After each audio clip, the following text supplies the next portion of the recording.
A chegada de Cristóvão Colombo à América em 1492 motivou as nações ibéricas a explorarem o novo continente, gerando um impacto econômico, social e cultural significativo no Velho Mundo.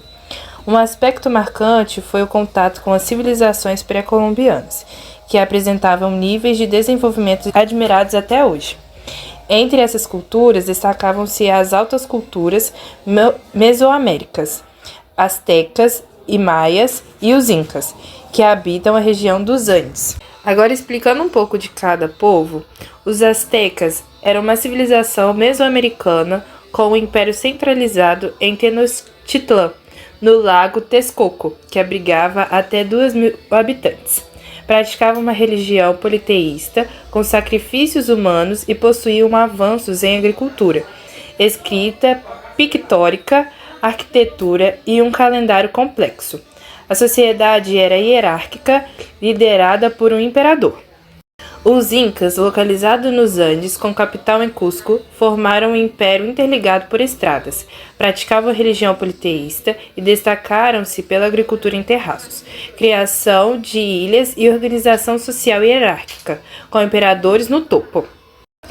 Já os Maias, civilização da península de Yucatán, organizada em cidades e estados autônomos, eram avançados em astronomia, matemática, escrita hieróglifa e arquitetura.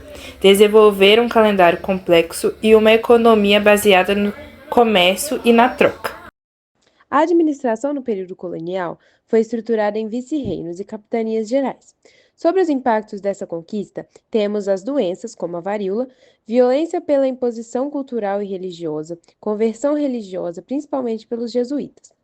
Sobre a exploração econômica, depois que descobriram minas de pratas no Alto Peru, a coroa espanhola reforçou o controle administrativo e econômico sobre as colônias. Falando da colonização, os povos maias declinaram antes da chegada europeia. A superioridade militar, o uso de armas de fogo e cavalaria foram decisivos para os espanhóis. A exploração de terras e povos foi legitimada por instituições coloniais e religiosas. No contexto da colonização das Américas, o trabalho forçado foi uma prática amplamente utilizada pelos europeus para explorar indígenas e africanos escravizados. Esses grupos marginalizados eram submetidos a condições desumanas para enriquecer as elites coloniais e metropolitanas. O sistema escravista predominou especialmente nas Antilhas, com a autorização de potências europeias para abastecer suas colônias de escravos africanos. Essa exploração gerava disputas internacionais e consolidava a lucratividade do tráfico humano. A violência e os abusos contra os indígenas foram sistemáticos, como relatados por Frei Bartolomeu de Las Casas. Os colonizadores impunham trabalho forçado, tributos desumanos e opressão extrema, configurando um regime de exploração que degradava tanto os povos originários quanto os africanos escravizados. Entre os sistemas de trabalho destacaram-se os peonage, os obrages e os plantations, caracterizados por condições de submissão e exploração intensiva. A violência e os abusos contra os indígenas foram sistemáticos, como relatados por Frei Bartolomeu de Las Casas. Os colonizadores impunham trabalho forçado, tributos desumanos e opressão extrema, configurando um regime de exploração que degradava tanto os povos originários quanto os africanos escravizados.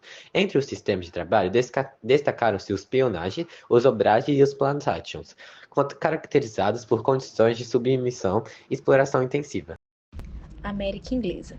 Diferente dos Estados Ibéricos, a Inglaterra não apresentou condições internas favoráveis ao processo colonizador do Novo Mundo no início da Idade Moderna. O advento da Guerra dos 100 Anos, encerrada em meados do século XV, bem como os conflitos religiosos advindos da Reforma Anglicana no início do século XVI, inviabilizaram um projeto colonizador na América. América Inglesa. Diferentemente dos Estados Ibéricos, a Inglaterra não apresentou condições internas favoráveis ao processo colonizador no Novo Mundo do início da Idade Moderna.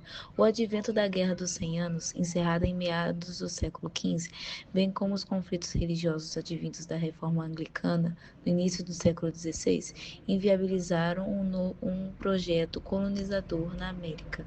Porém, esse cenário desfavorável não impediu os esforços da dinastia Tudor em patrocinar incursões no continente contrato. Destacam-se nesse esforço as ações do navegante Waller, que obteve autorização de Elizabeth I para a realização de expedições na América do Norte em 1584, 1585 e 1587, fundando a colônia de Virgínia em homenagem à rainha. Apenas no século XVIII, todavia, a região do norte foi intensamente ocupada por colonos ingleses. A partir de 1603, o rei Jaime I, primeiro monarca da dinastia Stuart, iniciou o esforço visando a promover a ocupação das terras americanas. A estratégia consistia na fundação de companhias controladas pelos setores burgueses britânicos, responsável então por monopolizar o comércio e o direito de colonização das regiões concedidas pela coroa. Atuaram nesse projeto a Companhia de Londres e a Companhia de Plymouth.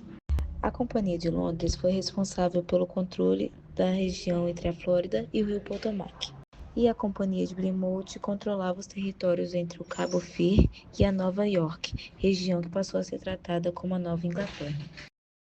Além das companhias de comércio, outros fatores foram fundamentais para a ocupação da América pela Inglaterra. Entre eles está o fato de que, à época da dinastia Stuart, os britânicos vivenciaram uma série de distúrbios políticos e religiosos, o que estimulou um intenso quadro migratório para a região colonial inglesa. Os puritanos, vítimas do radicalismo religioso inglês, quando chegaram no Novo Mundo, encontraram novas possibilidades para que eles pudessem ter a religião deles sem serem vítimas desse radicalismo. E também sem as perseguições desencadeadas pelas disputas políticas na metrópole. Os imigrantes do navio Mayflower representaram bem o espírito de refugiados religiosos, ao fundarem a New Plymouth na colônia, com autorização da Companhia de Londres, no ano de 1620.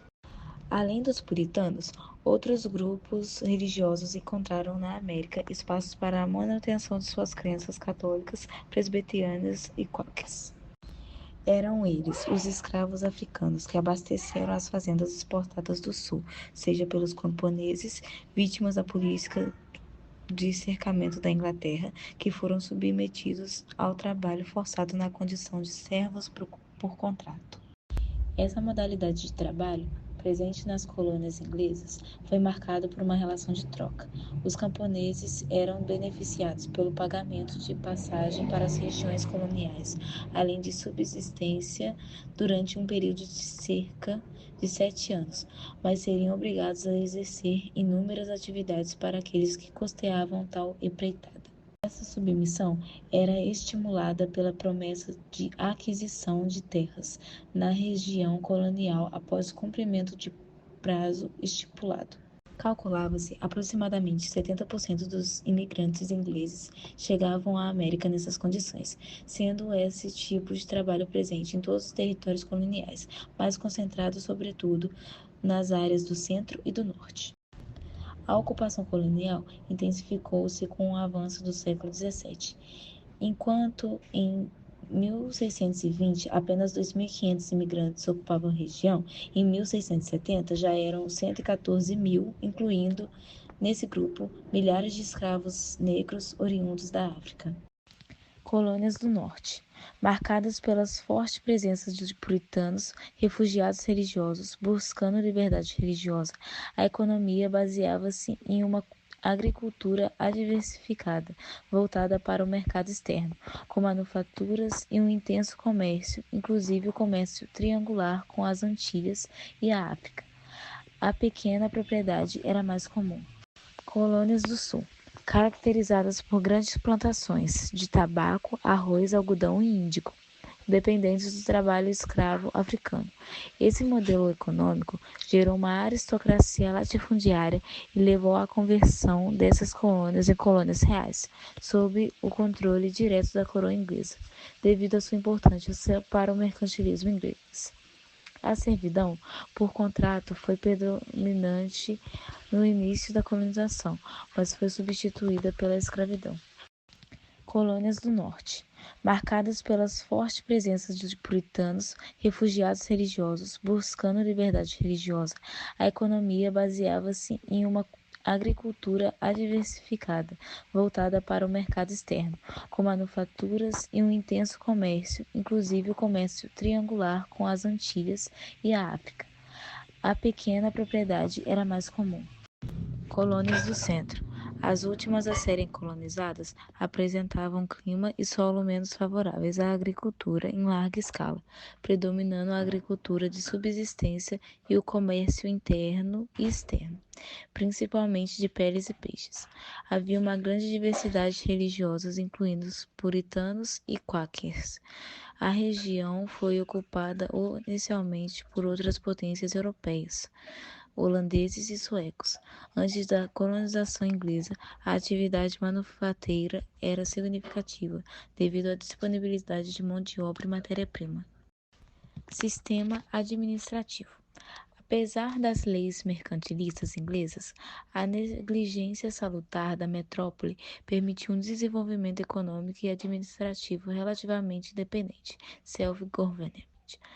No entanto, a tentativa posterior de maior controle britânico, na segunda metade do século XVIII, resultou na emancipação das 13 colônias em 1776, como resposta direta à perda da autonomia conquistada.